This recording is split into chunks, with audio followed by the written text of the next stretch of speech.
एक मूर्तिकार था। एक मूर्तिकार था, वह मार्ग से जा रहा था। एक मूर्तिकार था, वह मार्ग से जा रहा था।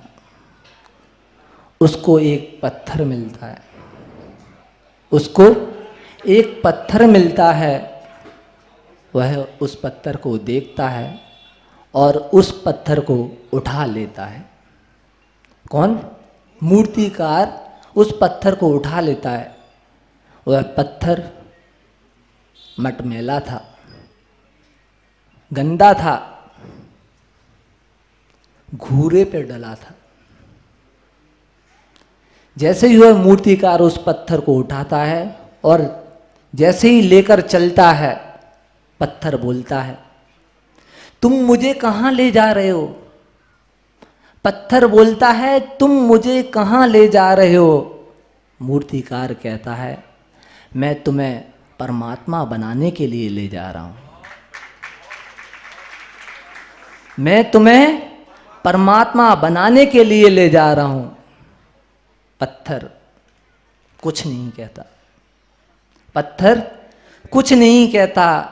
धीमे धीमे मूर्तिकार अपने घर पहुंचता है, पत्थर को रखता है।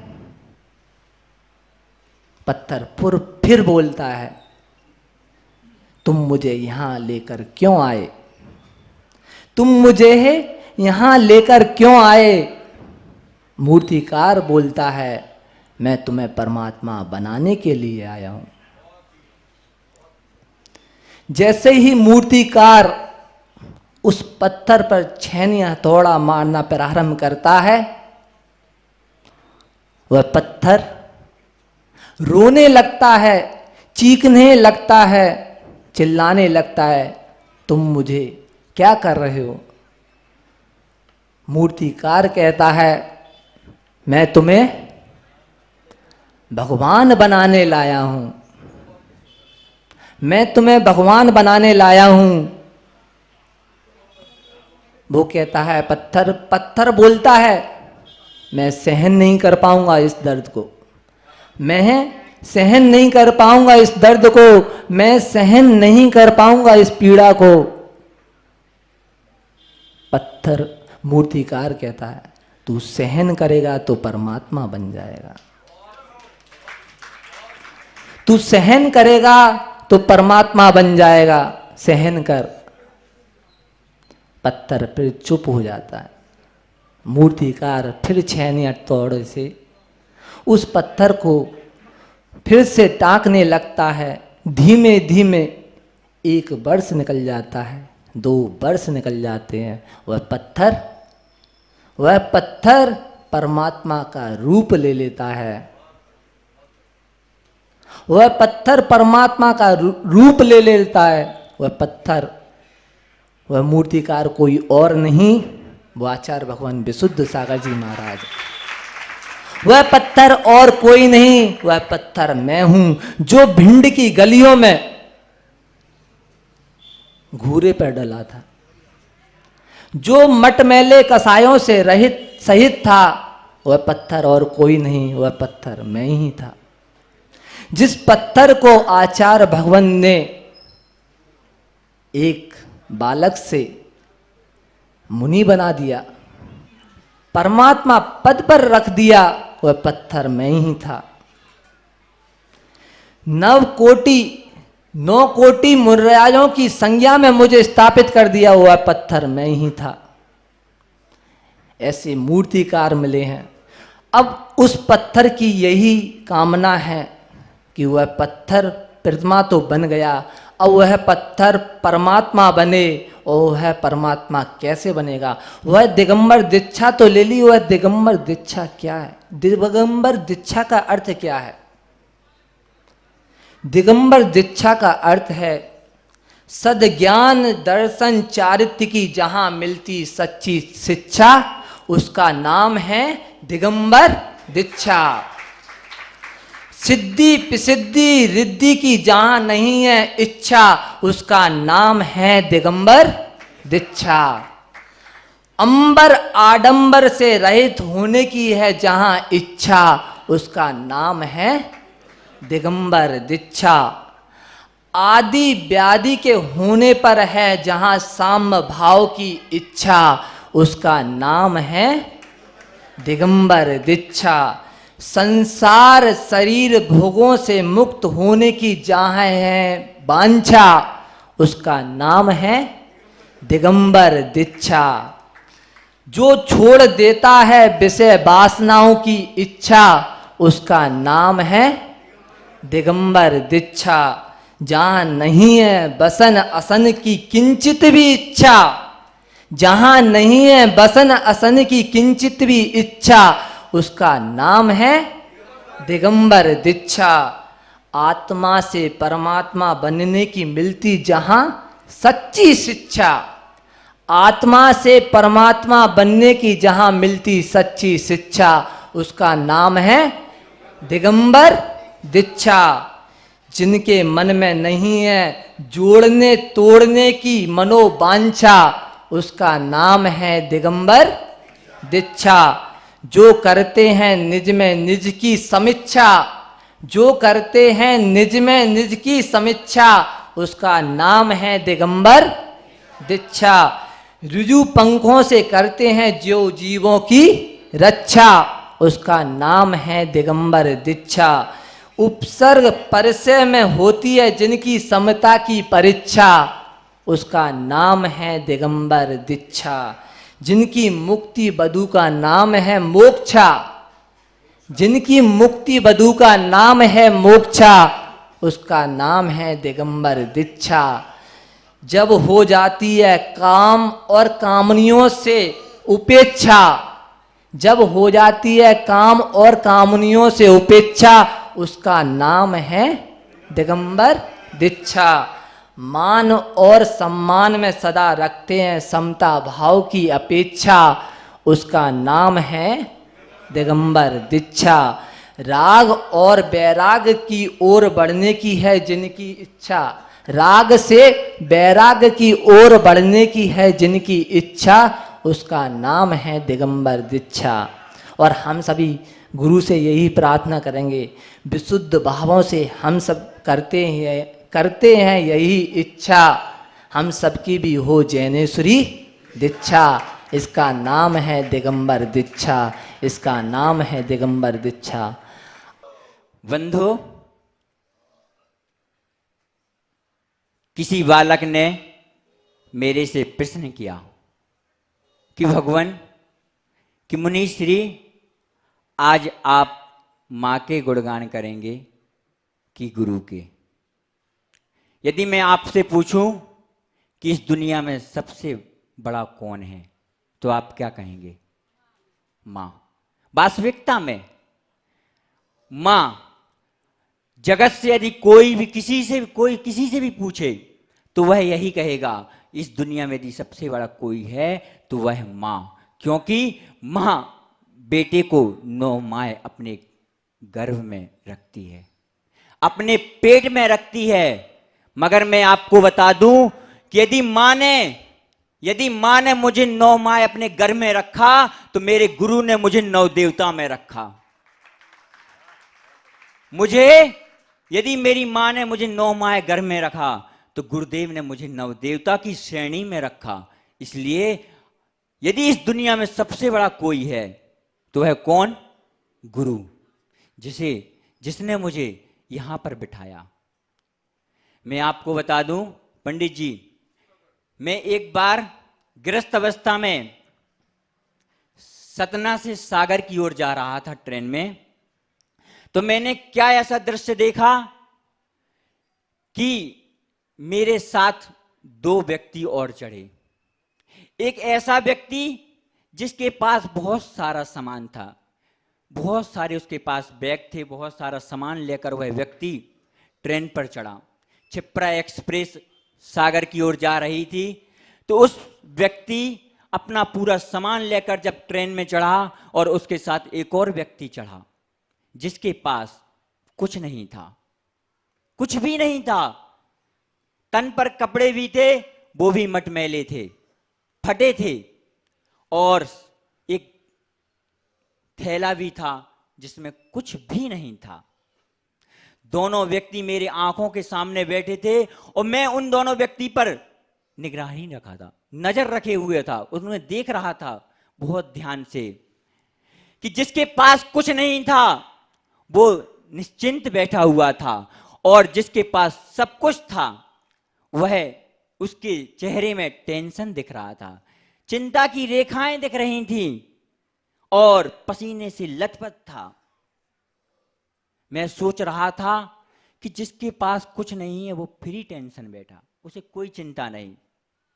जैसे ही टीटी आया तो और जिसके पास सामान था वो और घबरा गया और जैसे ही पास में टीटी आया और टीटी ने पूछा कि आपके पास टिकट है क्या, टिकट दिखाओ, तो वह घबराते हुए कपकपाते हुए बोला कि हमारे पास जल्दी जल्दी में हम टिकट नहीं ले पाए। अब वह टीटीआई चलता, चलो चलो, अब बेचारे को आगे धक्का देते हुए ले गए। अब वो टीटी के हाथ जोड़े पैर पड़े, हाथ जोड़े पैर पड़े, क्षमा कर दो टीटी, टिकट बना दो, कुछ एक्स्ट्रा ले लो। अब कुछ नहीं, बेचारा पीछे पीछे चलता रहा। जैसे ही टीटीआई उस व्यक्ति के पास पहुंचा जिसके पास कुछ नहीं था, जिसके पास कुछ नहीं था, टीटी ने फिर पूछा, उससे पूछा कि तो टिकट दे रहे, ऐसे ऐड कर बोला, क्यों? क्योंकि पास टिकट थी। तो उससे जैसे टीटी ने पूछा कि टिकट, फिर पूछा तो दे रहे भैया, दे रहे दे रहे, और उसने टिकट दे दिया।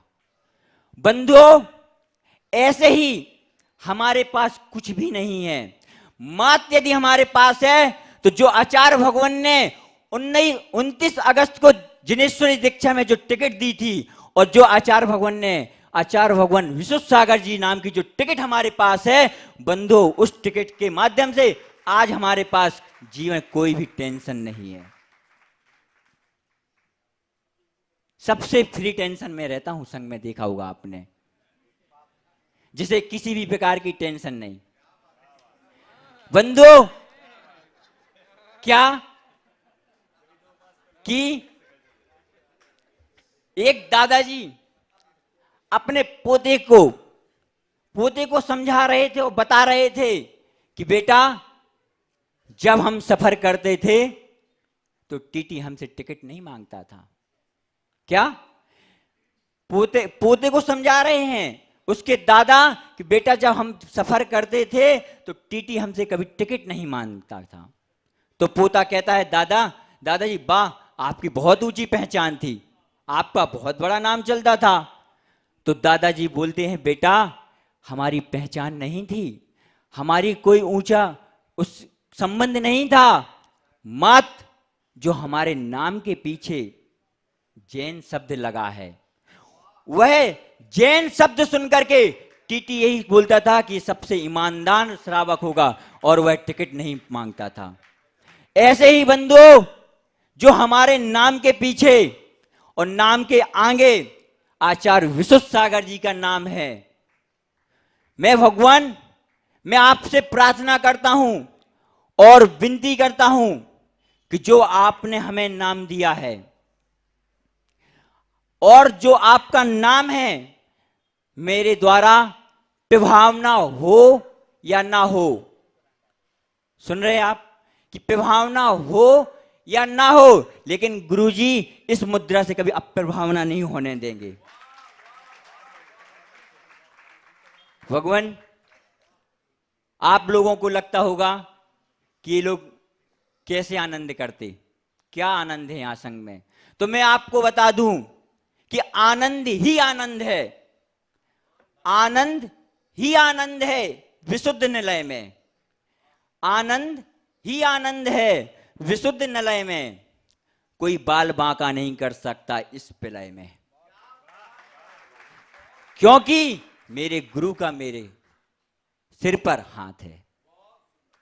बंधु, मैं आज अपने कम शब्दों में ही सब कुछ और यही कहना चाहता हूं कि भगवान, कि मैं आपसे प्रार्थना करता हूं, गुरुजी ने द्विसंबंधान किया था, भी आपने देखा होगा कैसे किया था, कि आशीर्वाद भी दिया और क्या क्या दिया, 5 मिनट। आप समझ रहे होगे आशीर्वाद दे रहे, गुरुजी ने हाथ फैलाकर बोला था 5 मिनट। ठीक है, तो बंधुओं मैं गुरुजी से यही प्रार्थना करता हूं, भगवान मैं चंद्रगुप्त नहीं बन सकता, क्योंकि भद्रबाहु भगवान के चरणों में एक ऐसा शिष्य था जिन्होंने अपने गुरु के अंतिम क्षण तक वो अपने गुरु के साथ रहे। मैं गुरुजी आपके साथ नहीं रहने वाला। किस तरह, चंद्रगुप्त की तरह। मैं भगवान आचार्य विमल सागर जी की शिष्य की तरह नहीं बन सकता, क्योंकि भरत सागर जी मुनिराज ऐसे शिष्य थे जो अपनी गुरु की समाधि तक अंत समय तक रहे।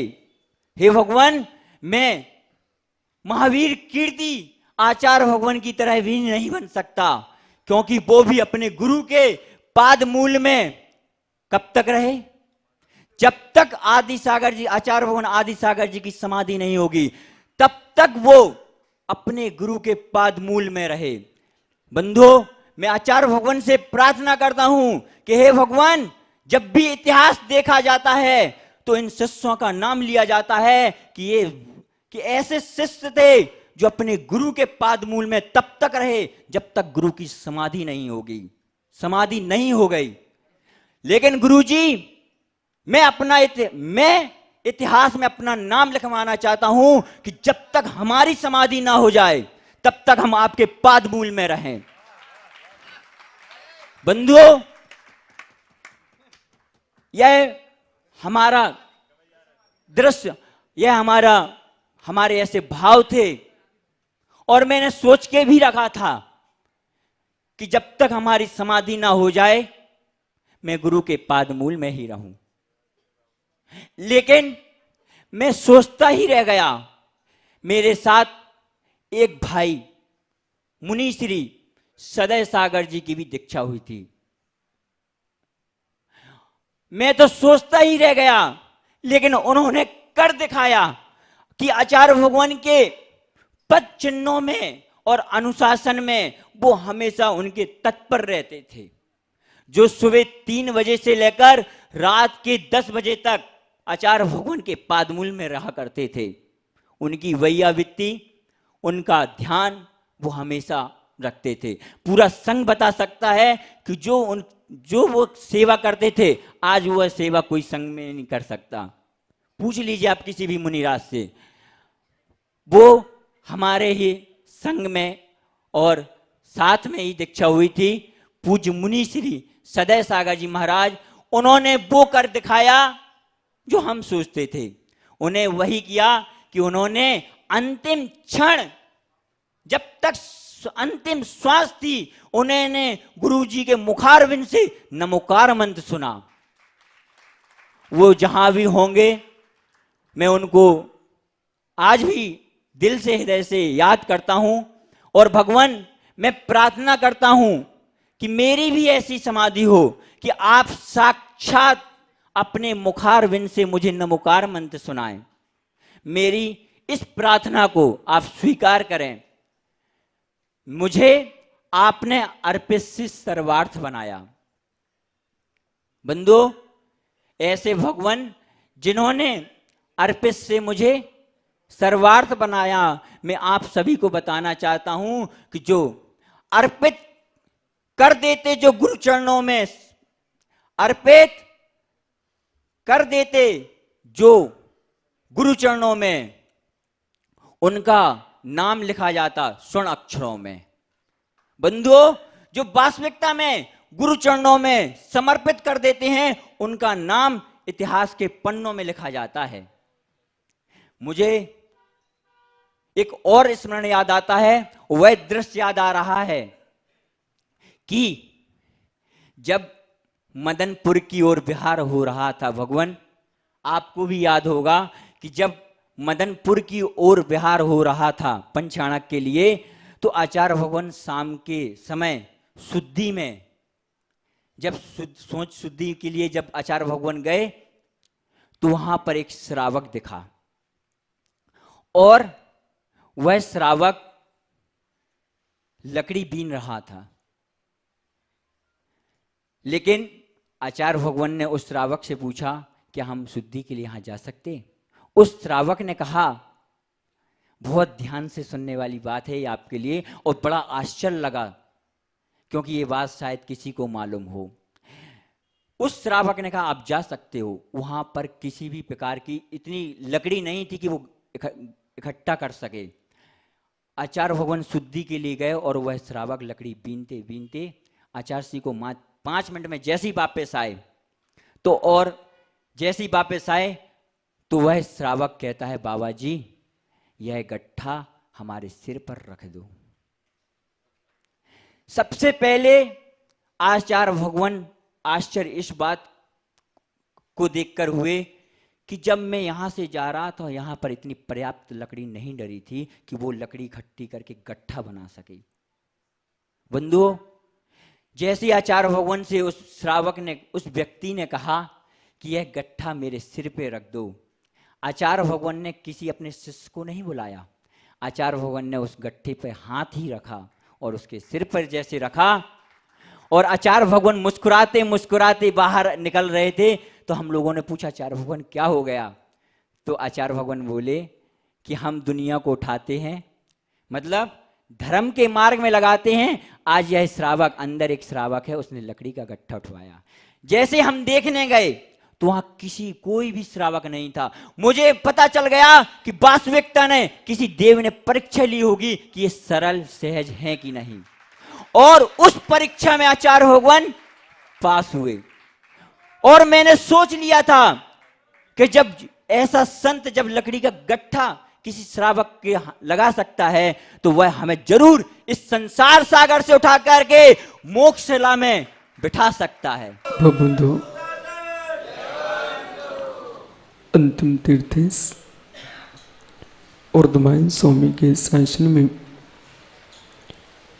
हम सही विराजते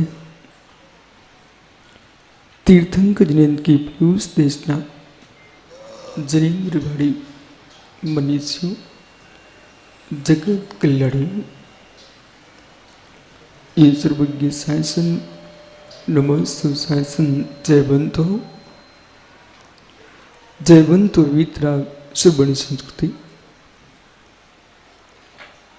भगवत अरहत परमेश्वर तीर्थंकर दिनेश्वर देव ने विश्वधरा को सत्या धर्म का उपदेश देकर के महान छायिक अवैधान प्रदान किया है।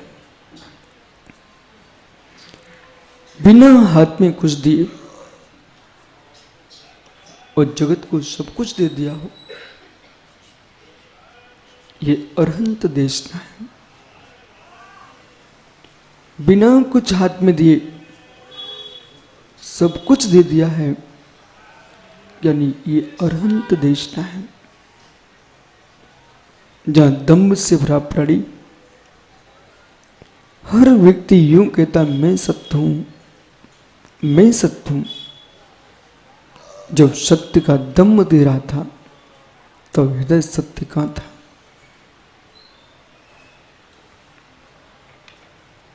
जहां सत्य का दम्भ है वहां सत्य का स्थान में अंतराय है। बहुत संभल के समझना, जहां सत्य में दम्भ है वह सत्य में अंतराय है। एक पतला कागज भी बीच में आ जाए तो फिर आपके फोटो में बीच में अंतराय है। तस्वीर को स्वयं रखा आपने, और स्वयं रखी तस्वीर को आप खोल के देखना चाहते हो, पतला सा कागज उसे भी आपको हटाना पड़ेगा। और जब तक पतला कागज नहीं हटा है तब तक वो तस्वीर तुम्हारी दृष्टिगोचर नहीं हो रही है। इसी प्रकार से कसाई का पतलापन भी यदि है तो आपको सत्य के अवलोकन नहीं हो सकता है। सत्य का अवलोकन चाहिए है तो अहंकार के कागज को हटाना पड़ेगा। इतना ही नहीं, इतना ही नहीं, भोजन करते करते आपके जिह्वा पर मल आच्छादित हो गया, आप उसे साफ मत करो। और प्रमाद है उसने मुख शुद्धि नहीं किए, मेरे मित्र विश्वास को भोजन में गंध नहीं होगी, तुम्हारे मुख की गंध तुम्हारे भोजन का स्वाद बिगाड़ देगी।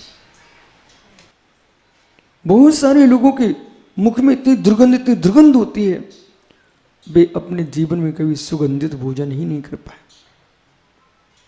क्यों?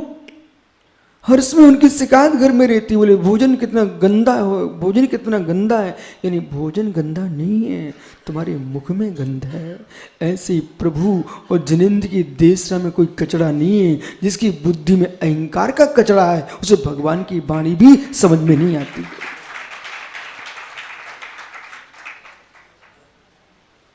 इसलिए ऐसा मत सोचो प्रभु ने क्या कहा है, ऐसा मत सोचो गुरु ने क्या कहा है, ऐसा मत सोचो जिनवाणी में क्या लिखा है। हे मित्र, वो अपने आप में तीनों सत्य हैं, लेकिन ये सोचो मेरी मुख शुद्धि है कि नहीं।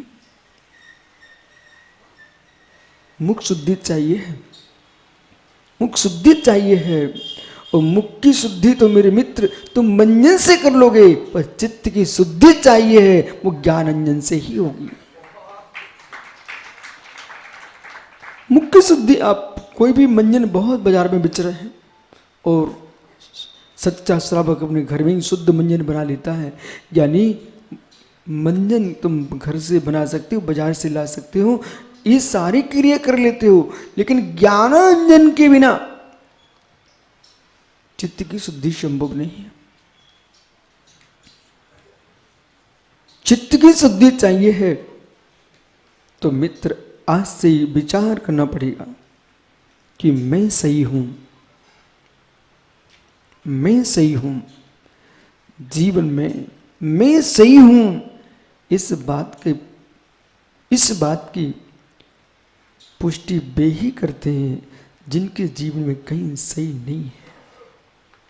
प्रवीण भैया कभी भी अपने जीवन में जितना हमारा सत्य मार्ग जी रहे हैं, कोई दोष भी लगाए ना, उसे कहने मत जाना कि मैं निर्दोष हूं। कोई दोष भी लगाए उसे कहने मत जाना मैं निर्दोष हूं। चार लोग भी खड़े मत करें कि मैं निर्दोष हूं। मित्र, झूठी वस्तु का प्रचार अधिक होता है, असत्य का प्रचार अधिक करना पड़ता है, तभी बाजार में चल पाती है। सत्य के चलने में देर लगती है, पर जब चलती है पर रुकती नहीं है। विजय ऐसा ही है, आप देखो ना, दूध का प्रचार, पानी का प्रचार, हर वस्तु का प्रचार, कितना दूध का प्रचार चलता है,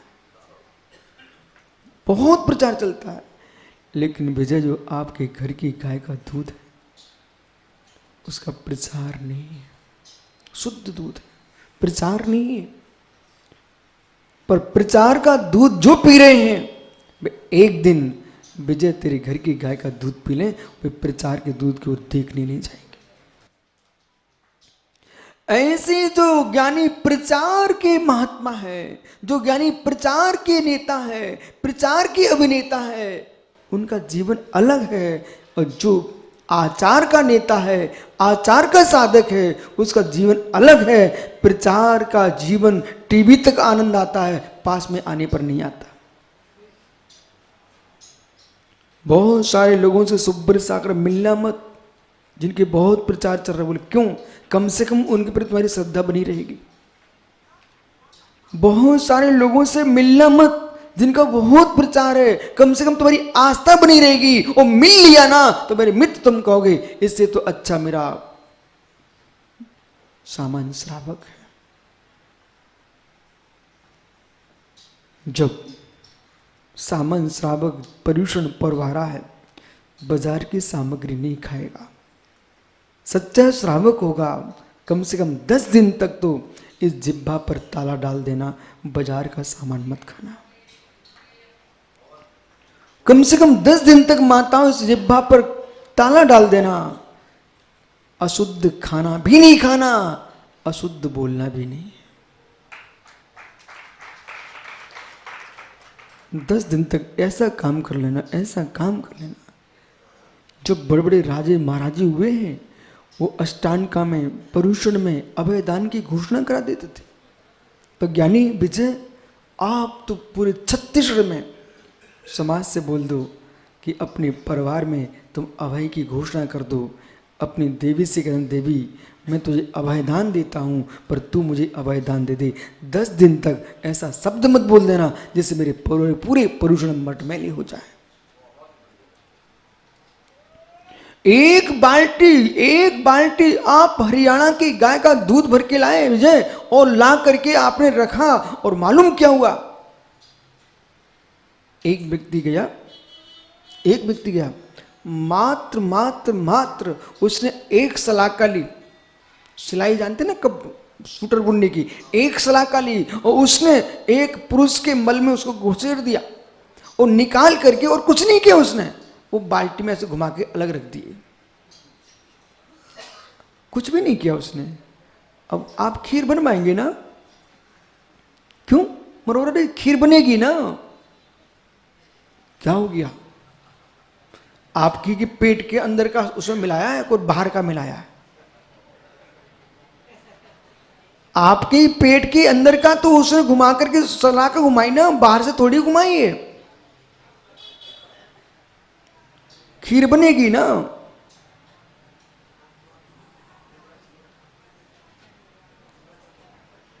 ओह, अब समझिए, खीर बनेगी ना। सोनू जाएगा चखने ना। जब मरोरा के यहाँ निमंत्रण पहुंचा विजय जी का, और एक बाल्टी शुद्ध गाय, इनके घर में बड़ी बड़ी गाय हैं, और उसका दूध इन्होंने निकाल के रखा, और एक सलाका लेकर के मरोरा का इन्होंने पता किया था ये कहाँ सोच गया था, उन्हीं के मल में सलाका डाल करके वो घुमा दिए। अब खीर बनी तो मरोरा जी खाएंगे कि सोनू खाएंगे? हैं? दोनों नहीं खाओगे। क्यों? क्यों नहीं खाओगे मित्र? अब सोचिए, एक सलाका मात्र अंदर करके यूं घुमा दिए तो खीर तुम्हारे लिए बनाने के बाद भी उसमें मालूम बादाम, काजू, किशमिश, इलायची और साथ में केसर भी मिला के रखा गया था। सुंदर चमकती सोने जैसी खीर थी, और सोने जैसी सामग्री में सलाका घूमी थी। और सोनो, उस सलाका घूमी खीर को खाओगे क्या मित्र? स्वयं के उदर का ही माल था ना। यदि उस खीर को नहीं खा सकते हो तो आज घर जाके देवी से कह देना कि देवी, वो जो सलाका निकाली गई थी ना, वो स्वयं के पेट के अंदर की सामग्री में डाली गई थी। 10 दिन तक कम से कम अपने पेट के अंदर की सामग्री मेरे कानों में मत डालना। जैसे एक बाल्टी दूध दूषित हो गया, ऐसे तुम 10 दिन तक कितनी साधना कर लेना, और किसी ने जरा सी कान में भर दी सलाका, मेरे मित्र, अशुभ वचनों की पूरी साधना तुम्हारी दूषित हो जाएगी। कितने लोग हैं अपने घर में आज जाकर के इस शब्द को बोल देंगे, मित्र मत करो दूध को दूषित। नहीं बोल पाओगे? क्या बोलो घर जाके? अहो ज्ञानी, मत करो दूध को दूषित। बोले दूध तो ही नहीं है। बोले दूध ना सही तो सासू के पूत को दूषित मत कर देना। अब तो बोल दोगे? बैठ जाओ। माताओं ध्यान रखना, 10 दिन तक आपको नियम है, कम से कम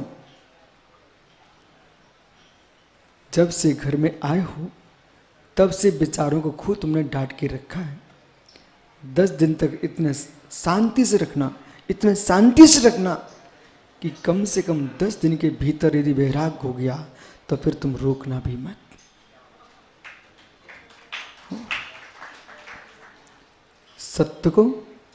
सत्य को चिल्लाने की आवश्यकता नहीं है, सत्य को प्रचार की आवश्यकता नहीं है। सत्य का प्रचार नहीं होता है, सर्वाधिक प्रचार असत्य का किया जाता है।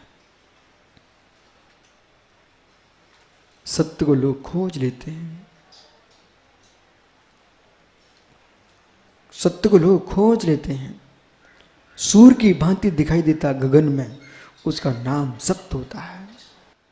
सूर्य की भांति दृश्यमान होता गगन में, और सत्य मेरे मित्र, सत्य मेरे मित्र वो अंधी कोठरी नहीं है जिसमें दीपक लेके जाया जाए। सत्य वो सूर्य है जो दुनिया को दिखा देता है। इसलिए भगवान कह रहे यहां पर, प्रभात भैया भगवान कह रहे यहां पर कि ज्ञानी मत दुनिया में कहो मैं सत्य हूं, मत कहो दुनिया में मैं सत्य हूं। जो मैं कह रहा हूं उतनी सत्य है। पंडित सुरेश चंद्र भैया, जो मैं कह रहा हूं उतनी ही सत्य है। ऐसे कहने वाले कभी सत्य के पास नहीं पहुंच पाए। ये प्रभात जी भिलाई पारस धाम ये कहते हैं, सजल जो मैं अपनी आंखों से देख रहा हूं उतना ही सब कुछ है। तो जो अपनी आंखों से देख रहे उतनी ही सब कुछ है। चश्मा कहाँ है भैया? लगा है? उतार के देखो, कितनी उंगली दिख रही हैं? अच्छा, दिख रही है? हैं? इस हाथ की कितनी रेखा दिख रही है आपको? ईमानदारी से बोलो, नहीं दिख रही? दिख रही है? अच्छा मित्र, आपको नहीं दिख रही है इसका मतलब रेखा नहीं है ना, क्योंकि मेरी गाथा सूत्र यही के राज। भैया प्रभात जी, इसमें आपको रेखा नहीं दिख रही है, इसमें सूर्य रेखा भी है। दिख रही है आपको? इसके अंदर सूर्य रेखा है, दिख रही क्या आपको? नहीं दिख रही ना, तो अभाव है ना इसमें सूर्य रेखा का। प्रभात भैया, यही मुझे जगत को बताना था। जो व्यक्ति इस हाथ को देख रहा है और इस हाथ की सूर्य रेखा नहीं देख पा रहा है, मंगल रेखा भी है मेरे मित्र, ये सारी रेखा उसको दिखाई नहीं दे रही हैं, तो क्या इस हाथ में रेखा नहीं है? हैं? ऐसे ज्ञानियों, तुम्हारी आंखों के सामने जो तुम्हारी बुद्धि पर नहीं चढ़ पा रहा है, उसका मतलब वस्तु का अभाव नहीं है, वस्तु है, तुम्हारे पास ज्ञान का अभाव है।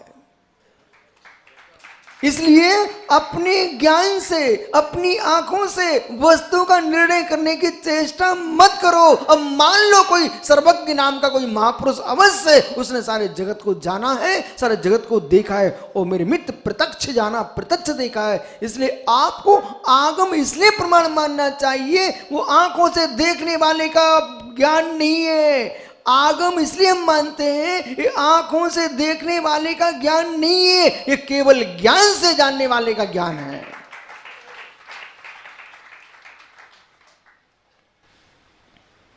कोई प्रभात भैया कह भी दे ना, मैं आंखों से देख के आऊं, मान लो इस बात को। मित्र, कुछ ऐसी बातें हैं स्वयं ही जाके देखना, आंखों से देखने वाले की बात को भी मान के निर्णय मत कर लेना। और इतना ही नहीं, खुली आंखों से चश्मा लगाने के बाद भी आप देख रहे हो, तब भी तुम्हें नहीं दिखे ना, तो अपनी आंखों पर भी विश्वास मत मान लेना, फिर आगम की आंख से देखने जाना। आगम चक्षु साहू। जितने पंथ बने हैं जगत में, प्रभात भैया, जितने पंथ बने जगत में, जितने संप्रदाय बने जगत में, ये आंखों से देखने वालों ने बनाया है और बुद्धि से सोचने वालों ने बनाए हैं। चार लोग मिले, एक से बुद्धि सेट की और दूसरे को प्रभावित किया, चलो अपना पंथ बनाते हैं। बोले कैसा? बोले ये लोग मुझे नहीं मानते, अपना अलग से मंदिर बनाते हैं, अलग से अपना पंथ बनाएंगे, चलो। मालूम चला कुछ दिन बाद एक नवीन पंथ बन के तैयार हो गया। क्यों बना ये पंथ? क्योंकि आंखों से देखने वाले वो अहंकार में डूबे लोग पंथ बनाते हैं। जैन दर्शन कहता है जो उत्तम मार्ग और धर्म से युक्त होगा वो कोई पंथ नहीं बनाएगा, महावीर के पथ पर चलेगा। विराजो ज्ञानी, समझ में आ रहा है ना सबको? ये 700 यानी 74वीं गाथा, 734वीं गाथा श्रवण सप्तम में कह रही है, मित्र थोड़ा प्रशंसा करने के पहले ठहरो, निर्णय देने के पहले ठहरो, निर्णय देने के पहले ठहरो, अपने मन में भाव आए ना, अब थोड़ा संभल के सुनना। आप लोग सब जैन हो यहाँ पर? अच्छा, सभी जैन हो। सोनू, सभी जैन हैं आप लोग? यदि जैन है तो मेरी बात को ध्यान दो। हमने सुन के रखा है, आगम में भी पढ़ा है कि जैनी लोग पानी छान के पीते हैं। शुद्ध जैनी होगा तो कभी बगैर छना पानी नहीं पीता। हे मित्र, धन्य आप लोगों की धर्म को, धन्य आपकी करुणा को, कितनी विवेकी साकेत पापड़ीवाल। मित्र, ये पानी छानने का उद्देश्य जीवों की रक्षा तो होगी, स्वयं की भी रक्षा होगी। परस्पर प्रगो जीवा नाम, जीवों की रक्षा होगी, स्वयं की भी रक्षा होगी। बोले क्यों? बे जीव छन्ने से छान करके हम बिलछानी करके वापिस कुएं में भेज देंगे, उनके प्राण बच जाएंगे। उन जीवों को कहीं मेरे उदर में चले जाते और मुझे रोग हो जाता तो मेरे मित्र अपनी भी रक्षा की। जब डॉक्टर के पास जाओ, कोरोना जैसे रोग होता तो सारे डॉक्टर बोलते गर्म पानी पियो, गर्म पानी पियो। अरे विनोद बढ़ जाता जी, अब ये गर्म पानी पिला रहे हैं, जिनवाणी क्यों नहीं मान ली सनातन काल से? जिनवाणी कब से कह रही है पानी छानो फिर गर्म करो इसके बाद प्रयोग करो, ये जिनवाणी ने सनातन काल से कहा है। संपूर्ण कोरोना के काल में जितनी भी चर्या हुई, बड़े बड़े डॉक्टरों ने स्पष्ट बोल दिया है कि आपको जीवन बचाना है तो जैनियों का चारित्र का पालन करो।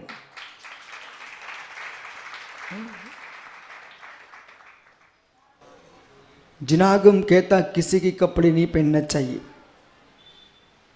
इतना ही नहीं पंडित जी जित भैया, जिनवाणी कह रही पंडित जी थोड़ी दूरी बना के बैठिए।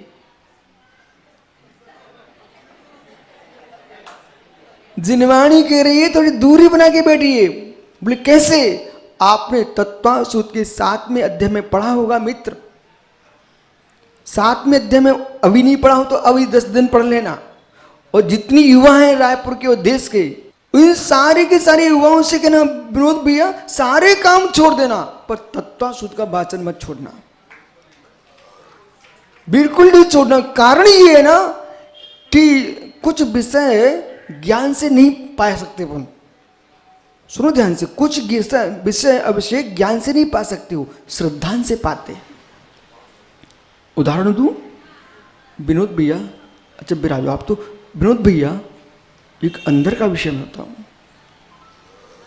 चाहे सर पंचायत इकाई का व्याख्यान चल रहा हो, चाहे परमात्म प्रकाश का चल रहा हो, चाहे समय सारजी का चल रहा हो, चाहे समण सप्तम का चल रहा हो, किसी भी आगम ग्रंथ का जब वाचन चलता है तो इन श्रावकों को सारा विषय समझ में नहीं आता। ये सत्य है कि नहीं? समझ में नहीं आता। पर मुझे ये भी भरोसा है जो ग्रंथ हमने विराजमान किया है उसी ग्रंथ को मैं सुरेश मरोरा जी शिवपुरी से कहूँ, पंडित जी ये वाचन कर दो, मालूम ये वाचन कर दो तो लोग बैठेंगे, परंतु बैठेंगे अवश्य पर कुछ दिन बाद चले जाएंगे। बोले बहुत कठिन। यहाँ पर ही रायपुर में मालवी रोड पर एक दिन हेमंत काला को पंचायत इकाई का वाचन करेंगे। मैंने बोले पंडित वाचो, मालूम जितने श्रोता बैठे थे वे मेरा चेहरा देखने लग गए। बोले पंडित जी को क्यों दे दिया? अब विषय समझना, विषय समझना। पंडित जी वही बात उससे और अच्छी बात आपका बेटा बोल सकता है,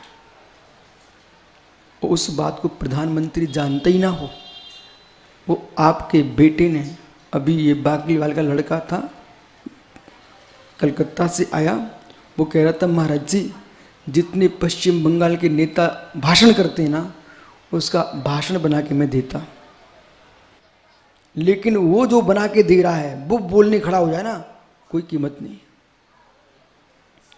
ये पद की कीमत है, प्रभुत्व शक्ति की कीमत है, प्रभुत्व शक्ति की कीमत है, वो प्रयोग होता। पंडित जी आप अभी राष्ट्रपति बन के आओ और फिर आप एक शब्द बोलोगे ना, यही पंडित ताली बजाएगा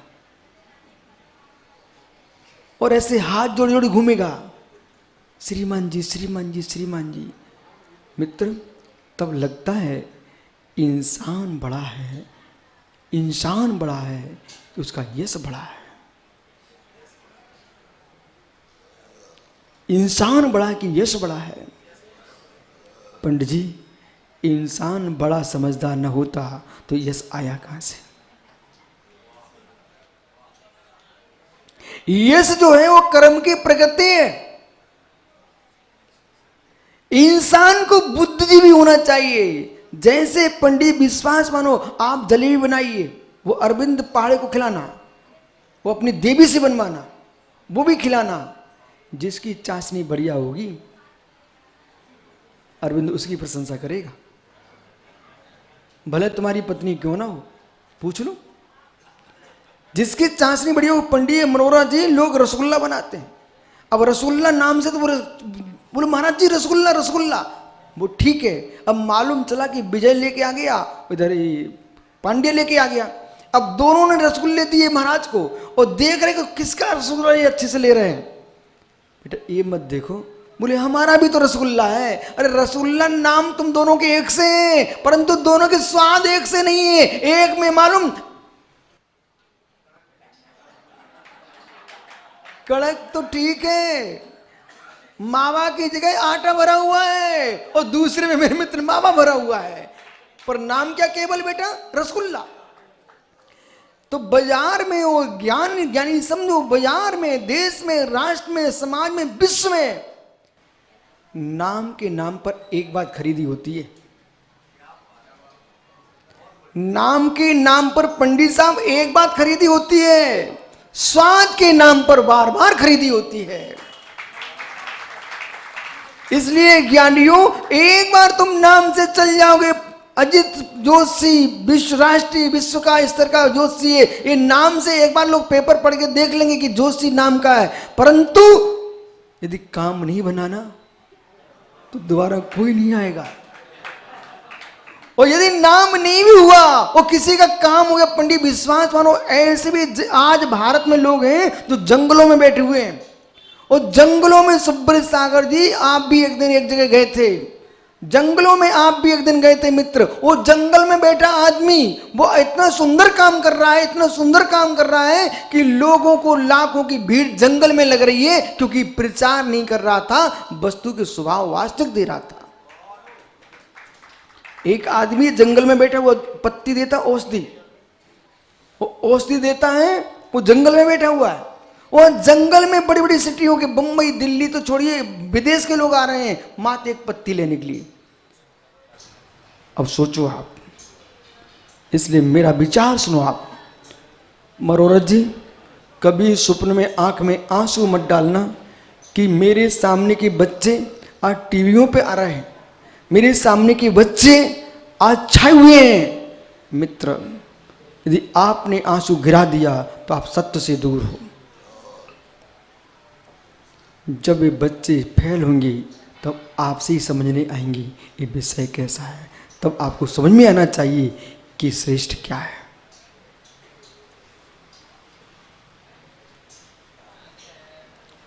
प्रचार से स्थान तक पहुंच जाना, प्रचार से किसी वस्तु के प्रचार हुआ उसके पास तक चले जाना, लेकिन स्वीकार प्रचार से नहीं करना, विचार से करना। शादी हो गई क्या आपकी? पंडित साहब शादी हो गई क्या? मित्र देखने गए थे प्रचार से,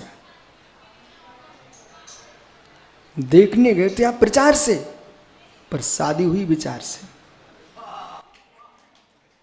और कहीं प्रचार वाली शादी कर ली होती तो पंडित जी आज पंडितानी तुम्हारे साथ न होती। जितने बच्चे प्रचार की शादी कर रहे हैं उनकी सबकी भग गई। छोटू सही कह रहे हैं, जितने लोग प्रचार से शादी कर ली ना उन सबकी भग गई तलाक। और जिनने प्रचार के से तो देखने गए थे और विचार से शादी किए वो बिचारी साथ में चल रही हैं। इसलिए ज्ञानियों मोक्ष मार्ग कह रहा है कि प्रचार का उपदेश अलग है और विचार का उपदेश नीलेश अलग है। इसलिए विचार करके स्वीकार करना, धर्म प्रचार का नहीं है, धर्म विचार का है। विचारो विचारो विराजो ज्ञानी, विचारो। बैठ जाओ वहीं ज्ञानी, यही फिर खड़ा किया जाएगा ना। अच्छा देख ले तेरा पापा कितना खिलाड़ी जीव है। वे दोनों बेटे तुम्हें देखते रहते, आप टेंशन मत लेना। ये मत सोचना कि वे बच्चे मेरे देख नहीं रहे, सब देखते हैं। बोले ज्ञानी जीव तो है बेटा, ज्ञानी है कि नहीं? ज्ञानी तो है। क्यों ज्ञानी हो? ज्ञानी है कि नहीं है? हर प्रकार का ज्ञानी है। जो है सो है। बालक अच्छे जो है। अर्जित ज्ञानी है कि नहीं? ज्ञानी तो है, पर ज्ञान सीख लेना कुछ कुछ, ठीक है? इतना ज्ञानी तो है, आपने कल बोली ली ना, उसने मना नहीं किया। इतनी अपने पिताजी से सीख लेना कि तुम्हारी बेटी भी बोली लें तो आंखें मत दिखाना, आशीर्वाद देना।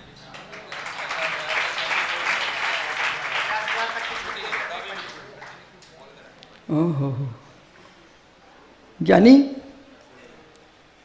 सोनू, उसके पिताजी ने उसको बोल के रखा है कि कहीं 50,000 तक की बोली लगाना चाहो ना तो बेटा तुम लगा देना। ऐसे सबको पिता मिले, तुमने छूट दी कि नहीं? अच्छा तो तुम छूट पापा से मांग लो, जाओ। पैर छुआ, कोई दुश्मन नहीं है। हो ज्ञानी बैठ जाओ, अब विषय पकड़ना। देखो बढ़िया जी विनोद भी, ये क्या है रहस्य? सीधे सीधे प्रवचन में ये लोग मालूम क्या करते, सो जाते हैं। अब इनको मालूम रहता पता नहीं किसको खड़ा कर दिया जाएगा, तो सब जगते थे। रवि सेठी तक ऐसे बैठता रहता, नहीं तो बहुत सारे लोग सो जाते हैं। तो ये रहस्य ये है कि एक बार एक बच्चा बीमार हो गया। बीमार हुआ तो इतनी कड़वी दवाई थी, और सजल जैसे बच्चा। तो वैद्य था एक तिवारी जी दुर्ग के, और घीसूलाल मदन कुमार जी थे ना, जब भी कोई वैद्य को ले, जैसे यहाँ पर सोनू लेके आता ना रायपुर में, ऐसे वैद्य को लेके आते थे। बस उनका एक ही वैद्य था उनके पास, सोनू। एक तिवारी जी थे, बस वे तिवारी जी क्या करें, रोगी की नाड़ी कम देखते, चेहरा ज्यादा देखते थे। तो सोनू बीमारगढ़ सागर थी यहाँ पर, और आप कन्नू आप ही छोड़ने गए थे कहीं, आप थे साथ में दिल्ली। तो ज्ञानी मालूम क्या हुआ, वो बीमारगढ़ सागर को, विमुख सागर को देखने आए, और चेहरा देख रहे बीमारगढ़ सागर का। अब मेरे से बोले वैद्य जी घीसूलाल जी लेके आए। बोले महाराज जी इतने सुंदर सुंदर बच्चे कहाँ मिल जाते आपको? अब जैसे उनने कहा कितने सुंदर सुंदर बच्चे कहाँ मिल जाते उनको, अब एक छुल्लक जी इतने विचित्र निकल पड़े। विचित्र इनका नाम है, विचित्र वे थे। मालूम वो वैद्य जी ने क्या किया, उनका हाथ देख लिया ऐसे। बोले भाई तुम तो बहुत ऊंचे जाने वाले हो। बस उनने हाथ क्या देखा, ऊंचे जाने वाले हो। अजय तो झूठे हाथ मत देखना किसी के। बोले हाथ देखा ऐसे, बोले तुम बहुत ऊंचे जाने वाले। अभी बड़े शांति से मेरे साथ रायपुर में वाचना कर रहे थे, बस वैद्य जी ने हाथ क्या देख दिया, वो तो 2 मिनट भी साता नहीं पकड़ी, मुझे तो दिल्ली जाना है। मैंने क्यों? बोले तुम्हारे साथ मैं ऊंचा नहीं जा सकता। बोले अब तो मुझे आचार्य विद्यानंद जी महाराज के पास आप छुड़वा दो। हमने भाई समझ, तेरा भाग होगा तो यहीं ऊंचा चला जाएगा। मालूम छुल्लक जी क्या बोले विद्यासागर जी? बोले मेरी सब समझ में आ रहा है। हमने क्या आ रहा है? बोले आप जैसे बड़े बड़े साधु बैठे विराट सागर जी पास, और तुम लोगों के चक्कर में हम आचार्य नहीं बन पाएंगे। चुल्लक जी बोले बड़े आत्ता जी, बोले आप जैसे लोग बैठे हैं और मैंने सुना आप मना कर देते हो। आचार्य विराट साहब जब भी बोले पद दे रहा हूं तो आप मना कर देते हो, पता नहीं आप कब लोगे पर मेरा नंबर कब लगेगा। हमके ज्ञानी तू विश्वास मान, यदि भाग्य है तो आदिवासी भी राष्ट्रपति बन जाता है, और भाग्य नहीं है तो ब्राह्मण पुत्र भी घूमते रहते हैं। इसलिए आपको पुण्य पर विश्वास होना चाहिए। जब उन्होंने बहुत कहा, हमने तो टेंशन मत लो, तुम भगना मत, हम तुमको छुड़वा देते। मालूम परिणाम क्या निकला? परिणाम क्या निकला? बेचारे न चुल्लक जी रह पाए, न आचार्य बन पाए, स्वास्थ्य खराब हो गया।